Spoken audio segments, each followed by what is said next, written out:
I realised how unfit I was. After that first scene, and I screamed and yelled for an hour or whatever. And I thought, well, I've really got to get my cardio up because this is hard work. I think there was something about Erzsébet. You learned that you were a good actor. Finally. I try. Giving it my best shot. Hi, Josh. Lovely to meet you. Well, actually, the last time I saw you, Felicity, it was on the red carpet of the Aeronauts. Oh, my goodness. I was the one that said that I loved watching you as Ethel Hallow. It all started with Ethel Hallow. I know that it was did. The very beginning. And that was my childhood, and I loved it. And it's so nice. I see it now with my children. I see, the books and the audio of The Worst Witch. Oh my God. That must be like such like a, oh my God, I was in that type thing. So amazing. Right, are we ready? Felicity Jones, Guy Pearce, lovely to see you guys. Congratulations to both of you on not just this incredible film, but on both your Golden Globe nominations and now today your BAFTA nominations as well. It's amazing. Thank you very much. Thank you. Both of these characters were just so beautiful. Felicity, I want to start with Erzsébet because as a character, she was so beautifully nuanced. She's in shock. She's traumatised, she's physically disabled, but yet at the same time, she's so strong-willed. She's the backbone of that entire family. And not just that, what you did so well was you captured the Jewish experience so beautifully and so authentically.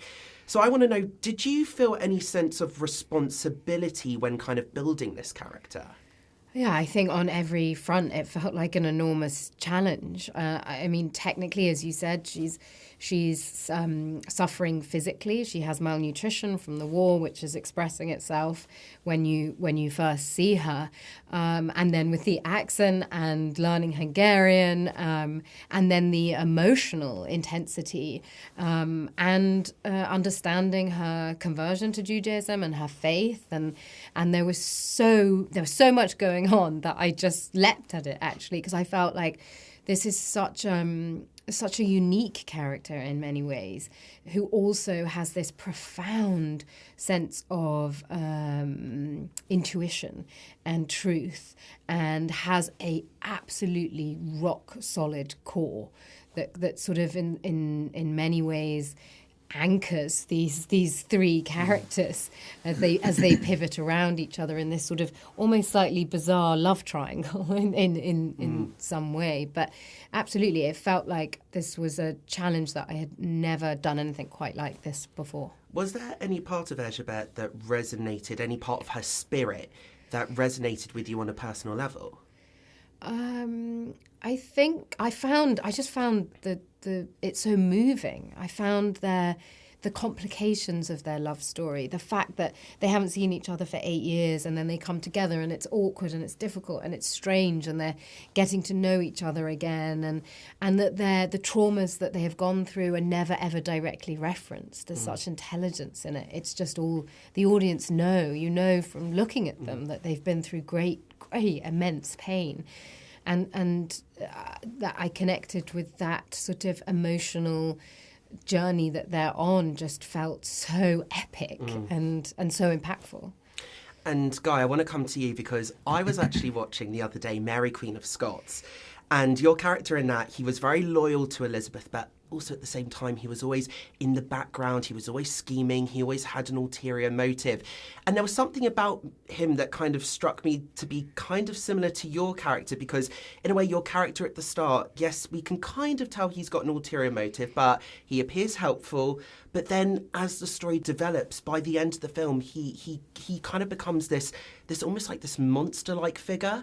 What did you enjoy most about the development of this character and the arc of the character going through the film?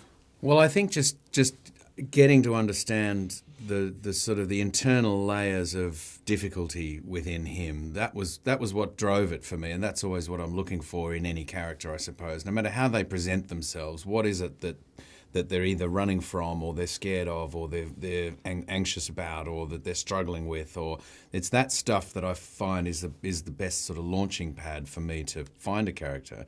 And sometimes that stuff is not in the script, whereas in this case it was. I felt like that's what Brady was writing a story about. He was writing a story about people's internal workings and what we see on the inside as well as what we see on the outside of them.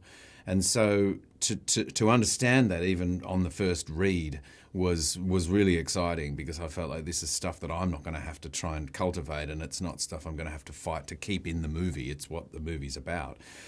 So, and particularly to have a character who's so seemingly sort of charming and can sort of take a room and has great charisma and sort of supposed sort of confidence, etc. All of that, but with this darker, conflicted underbelly, was just great stuff to work with. And I think, it sort of says a lot about where our energy is placed, and we can try and better ourselves as much as we like, but sometimes those insecurities and that dark stuff is gonna just come to the surface. And how do we manage that? So he was a really great character to play, because he was somebody who sort of presents one thing, but in actual fact has a lot of other stuff going on at the same time. And with both of these characters, for my final question, did you guys learn anything about yourselves through playing these characters? And were there any kind of new emotions or new places that you guys kind of tapped into? I realised how unfit I was. After that first scene, and I screamed and yelled for an hour or whatever. And I thought, well, I've really got to get my cardio up, because this is hard work. I was thinking, no, this will be an all right job, because I don't have any physicals. Don't have to run anywhere or jump over any fences or anything, so I should be fine being this unfit. It was quite long scenes, it's quite a lot of dialogue, right. Which takes a certain amount of fitness level. You have to be fit as an actor, Yeah, you really do. And Felicity, what about you? I think there was something about Erzsébet. You learned that you were a good actor. Finally. I try. Giving it my best shot.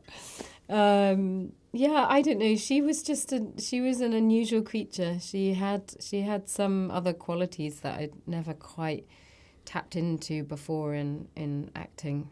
That I don't know. It's sometimes quite hard to talk about. But there was a kind of. She had a kind of sixth sense going on, which was interesting to play. Well, I got to tell you, that car scene with you and Adrian, I was shaking after watching it. Guys, this film is incredible. Congratulations to both of you, and on your BAFTA success on just this entire movie. And it's been amazing speaking to you both. Thank you so much. Thank you. No worries. Good to talk to you. Yeah, Good lovely. to talk to you. Lovely All right. to meet you. Yeah, cheers. And